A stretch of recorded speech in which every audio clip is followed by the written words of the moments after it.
ইউক্রেনের পূর্বাঞ্চলীয় শিল্প এলাকা নিপ্রোপেট্রোভস্ক দখলের পর এবার দনেৎস্কের আরও একটি বসতি দখলের দাবি করেছে রাশিয়া। দুই দেশের শান্তি আলোচনা নিয়ে পরিকল্পনা চলার মধ্যেই ইউক্রেনের একের পর এক অঞ্চল দখল করে যাচ্ছে মস্কো। রুশ প্রতিরক্ষা মন্ত্রণালয় জানায়, দনেৎস্ক অঞ্চলের পারভয়ে মায়া সম্প্রদায়ের পুরোটাই নিজেদের নিয়ন্ত্রণে নিয়েছে। গেল একদিনে সুমি, খার্কিভ, দনেৎস্ক, জাপোরিজিয়া সহ বেশ কয়েকটি অঞ্চলে একযোগে হামলা চালায় রাশিয়া। ইউক্রেনের প্রায় ১৫০টি এলাকায় সংঘাত চলে দুই পক্ষের মধ্যে। এই সময় বিমান, ড্রোন ও কামান দিয়ে কিয়েভের সামরিক স্থাপনা লক্ষ্য করে রুশ বাহিনী আক্রমণ চালায়।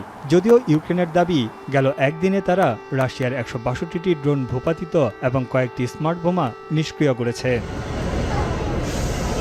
এদিকে রাশিয়ার রাতভর হামলায় কিয়েভের বাসিন্দারা আশ্রয় নেয় শহরের মেট্রো স্টেশনে।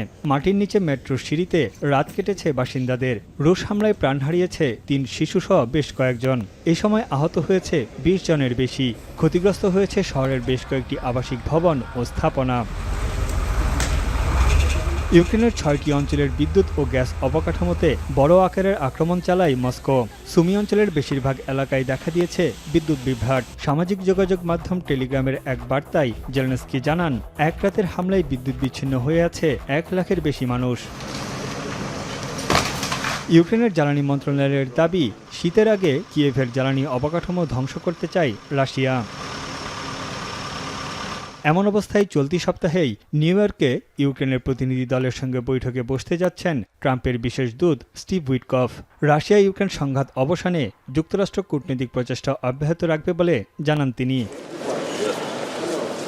ইউক্রেনের নিরাপত্তা নিশ্চয়তা দিতে সব ধরনের চেষ্টা চলছে বলে জানান জার্মানির প্রতিরক্ষামন্ত্রী। উত্তর জার্মানিতে নতুন গোলাবারুদ কারখানা উদ্বোধনের সময় এই কথা বলেন তিনি। Every contribution we might be able and willing to deliver to provide for security guarantees for Ukraine, but we don't discuss that now publicly. যদিও ক্রেমলিন বলছে, ইউক্রেনের নিরাপত্তা নিশ্চয়তার বিষয়ে ইউরোপের প্রস্তাব গ্রহণযোগ্য নয়। তারা রাশিয়ার প্রতি নেতিবাচক দৃষ্টিভঙ্গি পোষণ করছে বলেও অভিযোগ করেন ক্রেমলিন মুখপাত্র। Собственно, не существует европейских военных. Существуют военные конкретных стран, и большинство этих стран являются членами НАТО. В самом начале именно продвижение военной инфраструктуры НАТО. এদিকে এশিয়া প্রশান্ত মহাসাগরীয় অঞ্চলে প্রথমবারের মতো সাবমেরিন মহড়া শুরু করেছে চীন ও রাশিয়া। যৌথ এই মহড়ার অন্যতম লক্ষ্য মস্কো ও বেইজিংয়ের মধ্যে নৌ সহযোগিতা জোরদার করা। এছাড়া এশিয়া প্রশান্ত মহাসাগরীয় অঞ্চলে শান্তি ও স্থিতিশীলতা বজায়ে একসঙ্গে কাজ করবে চীন ও রাশিয়া। তানভীর চানি, এখন বিশ্ব।